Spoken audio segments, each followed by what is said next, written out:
할렐루야.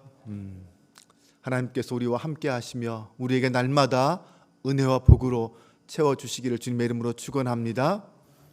26장은 순종했을 때의 복에 대한 선포와 불순종했을 때의 저주에 대한 선포가 기록되어 있다고 했습니다.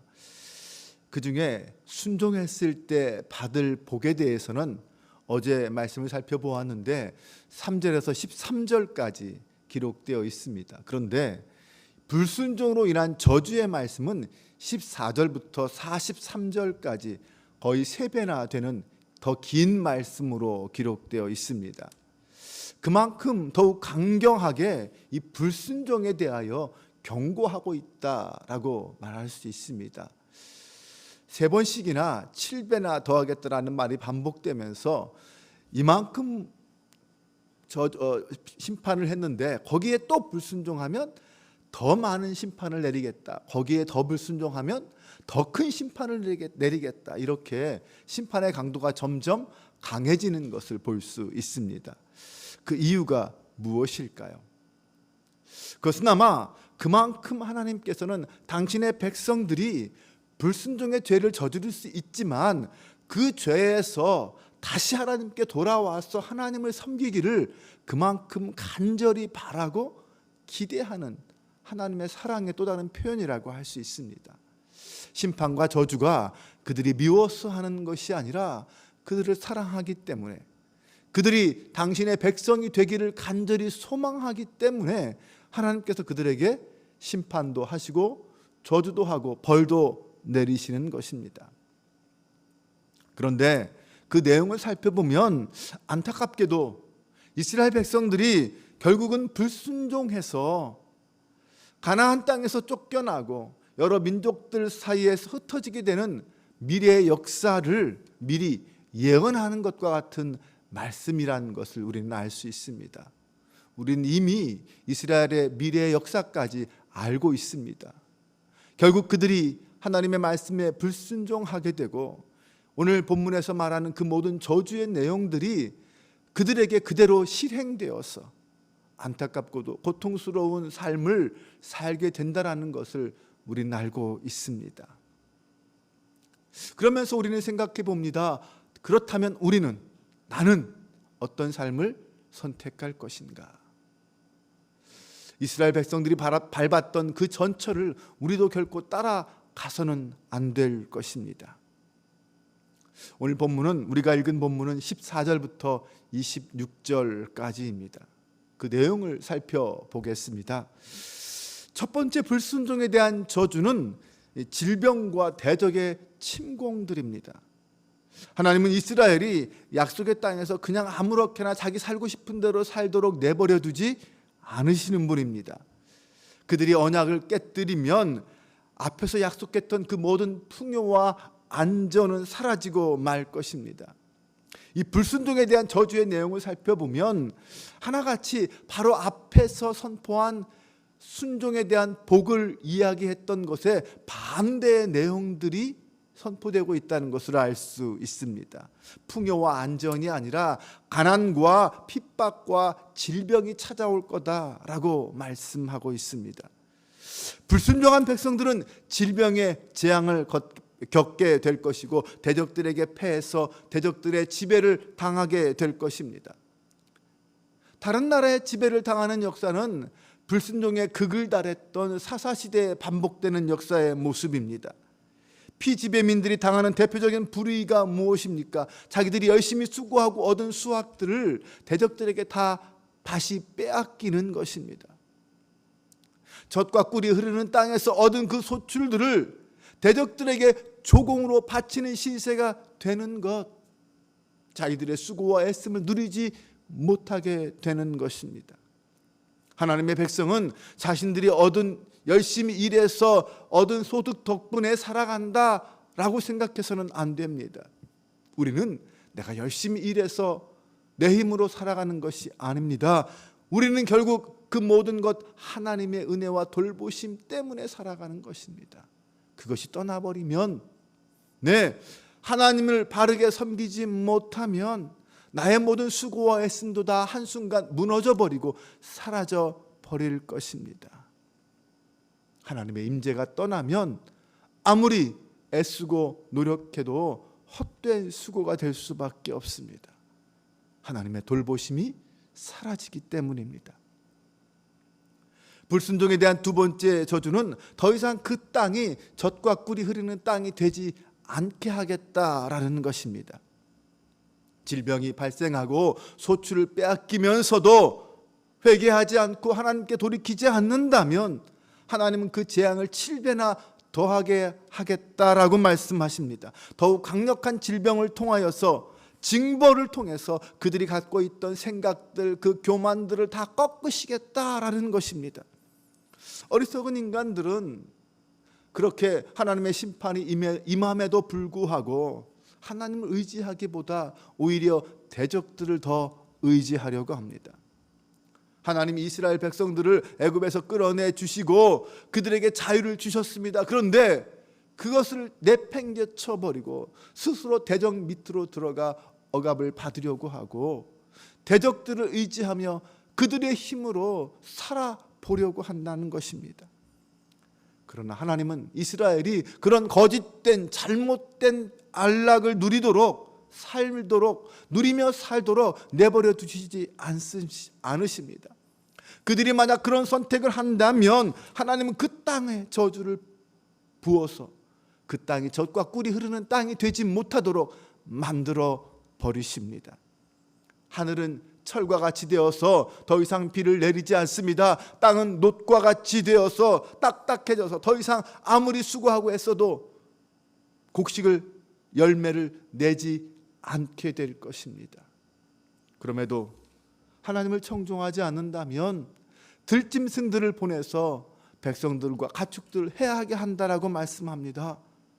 그 땅이 젖과 꿀이 흐르는 그 땅이 들짐승들이 방황하는 광야로 만드시겠다는 경고입니다. 하나님은 당신의 백성들이 회개하고 다시 돌아올 때까지 결코 그들을 포기하지 않으십니다. 백성들의 불순종에 대하여 하나님의 징계와 저주가 그렇게 심해진다라고 선포했음에도 불구하고 그 땅이 젖과 꿀이 흐르는 땅이 되지 않게 되는 저주까지 받았음에도 불구하고 그들이 계속해서 하나님 앞에 돌아오지 않는다면 어떻게 될까요? 세 번째, 하나님은 계속해서 그들이 그러면 이번엔 전쟁과 기근으로 그들을 심판하시겠다라고 말씀하십니다. 그래도 이스라엘이 회개하지 않으면 하나님은 결국 이 전쟁을 통하여 아무것도 남게 하지 않겠다는 것입니다. 대적들이 침략하면 백성들은 성 안으로 들어가 버틸 것입니다. 그러면 하나님께서는 그 성 안에 전염병을 내어서 그들을 치시겠다고 말씀하십니다. 대적들은 성을 포위하게 될 것이고 더 이상 성 안으로 아무것도 들어오고 나가지 못하게 막을 것입니다. 그러면 성 안에는 어떻게 됩니까? 시간이 지나면서 곡식이 부족해질 거예요. 10명의 여인들이 한 화덕에서 떡을 굽는 상황까지 벌어지게 될 것입니다. 그만큼 먹을 것이 없어진다는 의미입니다. 적에게 포위당한 그 성 안에서는 전염병이 돌고 양식이 떨어져 굶어 죽는 일들이 벌어지게 된다는 것입니다. 이것은 정말 당시에는 상상할 수 없는 비참한 모습들이었습니다. 하지만 결국 우리가 알듯이 나중에 이스라엘 백성들은 그런 심판과 저주까지 가게 됩니다. 그리고 나라까지 빼앗기게 되죠. 하나님을 저버리고도 회개하지 않는 백성은 결국 이런 심판과 저주를 피할 수 없습니다. 그런데 이런 불순종의 이유가 무엇일까요? 인간이 하나님의 말씀에 불순종하는 그 근본에는 인간의 교만이 들어 있습니다. 자신을 하나님의 말씀에 순종하는 자리에 두지 않고 자기 마음대로 자기 욕심대로 살겠다라는 것입니다. 간섭받지 않고 내가 하고 싶은 대로 하며 살고 싶다. 이것이 인간의 근원적인 욕망입니다. 그래서 하나님은 교만한 자를, 그런 자들을 준엄한 심판을 통하여 낮추시는 것입니다. 너의 인생은 네 마음대로 사는 인생이 아니다. 하나님의 뜻에 순종하며 살아야 되는 인생이다라는 것을 가르치기 위해서 그들에게 심판도 하시고 저주도 주시고 고통도 주시는 것입니다. 하나님만 의지하며 살게 하시기 위해서 하나님은 때로는 이렇게 저주와 심판까지도 사용하시는 분이십니다. 만약 극심한 고난 속에서도 회개하지 않고 하나님의 말씀에 청중하지 않는다면 하나님은 계속해서 7배나 더 크게 징벌하겠다고 말씀하십니다. 7배라는 말은 결국 그 심판이 계속해서 끊임없이 일어나게 될 거다라는 뜻입니다. 다른 뜻으로 말하면 회개하고 돌아올 때까지 하나님이 심판하시겠다, 고통을 주겠다라는 것입니다. 그러므로 사랑하는 여러분, 우리는 자기의 뜻을 하루라도 빨리 꺾고 하나님께 돌아가는 것이 복입니다. 인내하며 기다리시는 하나님을 향하여 돌이키시기 바랍니다. 하나님이 그 손길을 거두시기 전에, 하나님께서 그 기다리심을 그치기 전에 하나님께 돌아가야 합니다. 만약 하나님이 우리에게서 손을 놔버리시면, 우리를 향하여 인내하고 기다리시는 것을 멈추시면 어떻게 됩니까? 우리는 내버림 당하는 존재, 하나님께 버림받는 존재가 됩니다. 그때는 희망이 없습니다. 심판과 저주를 받고 있을 때, 그때가 희망입니다. 돌이킬 수 있는 기회라는 것이죠. 교만으로 인해 하나님의 말씀을 저버리고 불순종하는 자는 결국 저주 아래 있게 됩니다. 삶의 고통과 공포와 두려움, 이것이 하나님의 심판이죠. 하나님은 그것을 통해서라도 당신의 백성들이 순종하며 다시 하나님께 돌아오시기를 원하시는 것입니다. 하나님이 주신 이 기회를 놓치지 말고 하나님께 돌아와 다시 그분과 동행하는 삶을 선택할 수 있는 그런 지혜가 오늘 저와 여러분에게 있기를 바랍니다. 하나님을 기억하고 경건하게 살고자 하는 마음이 무뎌지기 시작하면 어떻게 될까요? 우리 마음에 그런 불순종의 마음이 들어오기 시작하면 세상의 돈과 명예와 쾌락 같은 것들이 우리 심령에, 우리 마음속에 침략해 들어오기 시작합니다. 그러면 우리가 가지고 있는 시간, 우리가 가지고 있는 재물, 우리의 열정들이 그것들을 위해서 허비되기 시작합니다. 하나님을 위하여 사용하여야 될 우리의 은사와 우리의 재능과 우리의 열정들이 우리 약한 쾌락을 위하여, 돈과 명예를 위하여 쓰여지기 시작한다는 것입니다. 만약 내 인생에 그런 모습이 보이기 시작한다면, 내 삶의 선택이 점점 그쪽으로 흘러가는 것이 느껴지기 시작한다면 우리는 속히 깨달아야 합니다. 지금 내가 어디에 서 있는지 빨리 깨닫고 돌이켜야 합니다. 만약 그렇게 하지 않고 오히려 계속해서 세상을 섬기고 세상의 그런 기준과 가치관을 따라 살게 된다면 결국 우리는 모든 것을 다 빼앗기고 잃어버리는 상황이 될 것입니다. 오늘 새벽 우리에게 주시는 말씀은 그런 것입니다. 다시 한번 나의 신앙의 근본을 돌아보자. 주님 안에서 내가 무엇을 선택하며 살고 있는지 다시 한번 나의 삶을 돌아보자는 것입니다. 주님 안에서 하나님을 선택하고 경건함을 선택하는 하나님의 백성으로 돌아오는 저와 여러분 되시기를 주님의 이름으로 축원합니다. 기도합니다.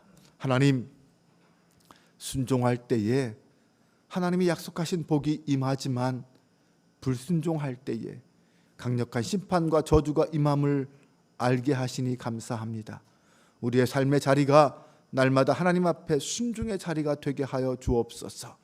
우리 안에 교만의 마음이 하나님을 거역하게 만든다고 하였습니다.